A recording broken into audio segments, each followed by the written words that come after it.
Oh my goodness. I missed a little detail that I've seen going viral on social media of Donald Trump's oath of office that he took during his inauguration.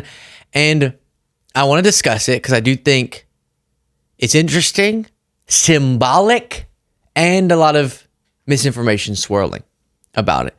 So you saw there him doing let's just play this again. I know you've seen it, but play it again and then see if you notice anything, okay? As he's taking the oath of office. While you do watch, please do remember to click the subscribe button if you want to support this channel.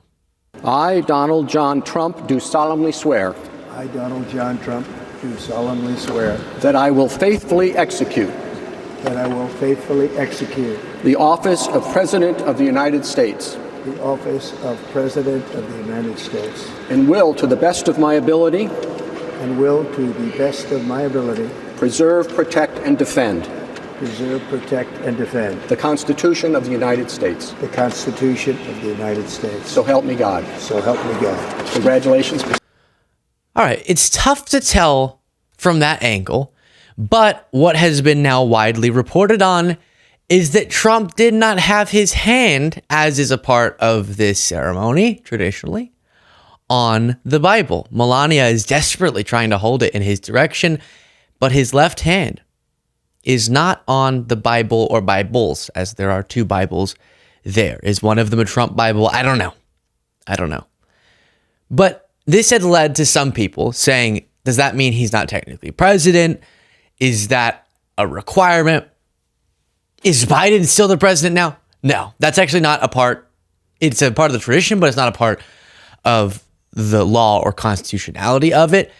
And then another thing I saw was people taking note that he didn't say he would defend from enemies, foreign, domestic. Also a little note, that's actually not a part of the presidential oath of office. You heard J.D. Vance in the vice presidential oath of office, but not in the presidential. So we learned about some stuff there. If you were hoping our last gasp could be a little bit longer before he took the oath of office because he didn't put his hand on the Bible, not how it works. But if you actually take that down, Jaden, for a second, interesting that it's symbolic because MAGA insists he is God's warrior. Someone once told me there is no one as faithful as Donald Trump. And even the subtle things like the accidents depict a man who is very much not the religious warrior that many of his followers think that he is. But what is far more important than Trump accidentally messing up the tradition is the fact that we're now in an environment where so many in the media fail to cover anything correctly or to cover too much correctly. That wording was so strange. Too many in the media do not cover enough correctly. There we go. Nailed it. And here's an example of CNBC talking about this big Trump scam, the Trump meme crypto coin. And listen to how it's discussed, not as a dangerous mechanism by which anyone, foreign governments, foreign entities, domestic individuals, could funnel money to the sitting president by buying his meme coin. Not a dangerous way that people could lose their money. Not an obvious cashing in on the platform that the pre-inauguration, inauguration day gives a president. But instead, just an interesting little economic tidbit. Donald Trump's newly created cryptocurrency surged over the weekend. Robert Frank joins us this morning with more on that. Robert, good morning. Good morning, Becky. Great to see you. Well, stock markets may be closed today, but the crypto markets are open, and the Trump family is indeed cashing in. Trump's net worth ballooning over the weekend thanks to that new token. It shot up to around $74 on Saturday, now settling down to around $50. The market cap of that meme token now at about $10 billion. Now, that is only for the 200 million tokens that are issued. There will be a total of 1 billion tokens that could be sold over the next year. So you've got only 20% currently in the market. The other 80% is currently held by Trump's company. Now, if they all sold at today's value, his meme wealth would be over $40 billion. And the Trumps have already made around $60 million in fees over the weekend just from all that trading. So separate from that, he's now worth about $7 billion. You got about $4.6 billion. Really? This is how we're covering something this unethical? For so long, many people in positions of power, not enough, but many, took seriously restricting themselves from conflicts of interest and not just trying to monetize the office for which they hold. And now, just because it's now the new normal, we go, all right, well, Trump created a meme coin. He is now selling cryptocurrency and people can buy it and then maybe influence him by funneling tons of money to him. Isn't it interesting? Let's check in on the current market cap of the Trump meme coin. And Melania also has cashed in on her platform and is doing her own meme coin. It has proven to be already, as you can see, visualized here, rather volatile. So people, oh, Trump, I'm going to buy your coin, Trump. And then could very well lose a lot of money. Another thing that I want to make sure we talk about on this day is the fact that Trump has already broken one of his promises. That is a war that's dying to be settled. I will get it settled before I even become president. If I win, when I'm president-elect, and what I'll do is I'll speak to one, I'll speak to the other, I'll get them together, that war would have never happened. You know, he's talking about Russia's invasion of Ukraine, and I'm really distraught because wait, I gotta pull this clip up if I'm gonna reference it. Everyone hold. Trump. Just hold. Okay, it's gonna be worth it. I should have had this pulled up before, I understand.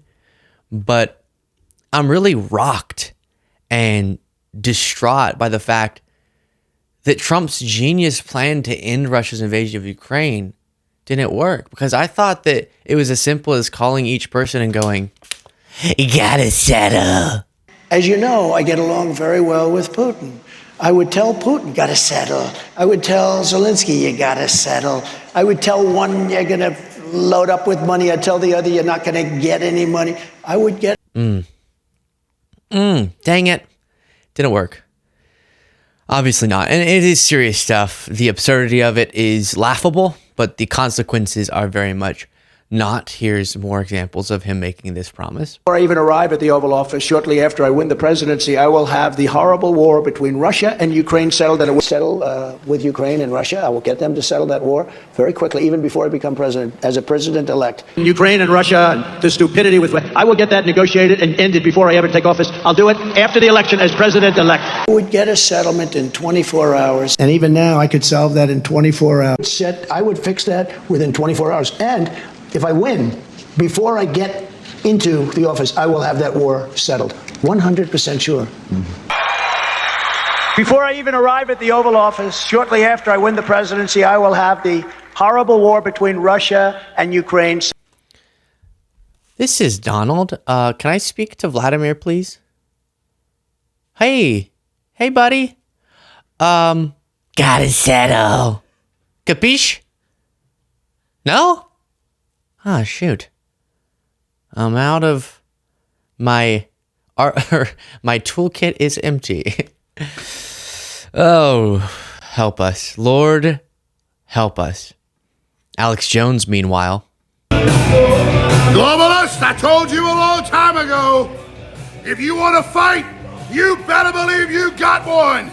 And if you're scared now, you better know humanity's war against your tyranny has just begun. And from the foundations of the earth, you were born losers, and we are the born winners.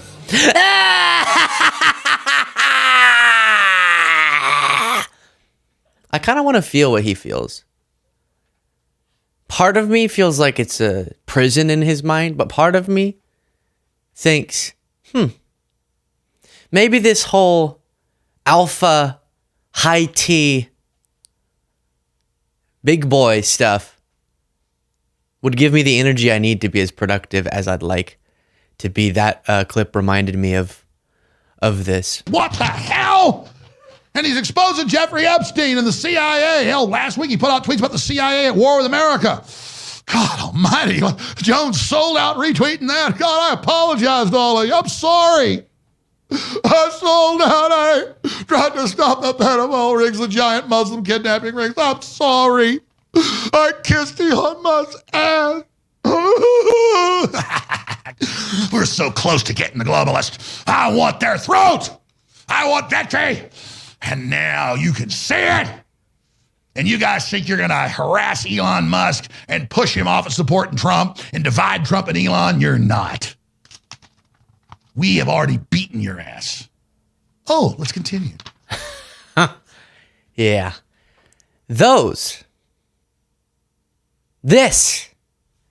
Wait, let me set this up better. This, America, is who you've empowered. These are the winners today. And I can't deny it. They are. They won. It's their celebration day. You made the decision. Not most of you watching this probably, but other people out there. You. I see you. We're going to lose ultimately. And as Alex Jones put it, I can't do it. I can't. Can't. This fight has only begun. Metaphorical fight. And we will keep working, despite how discouraging today is, to ultimately win. Let me know your thoughts in the comments. Support the show. Get the members only bonus show as we enter into a new era by clicking that join button below on YouTube.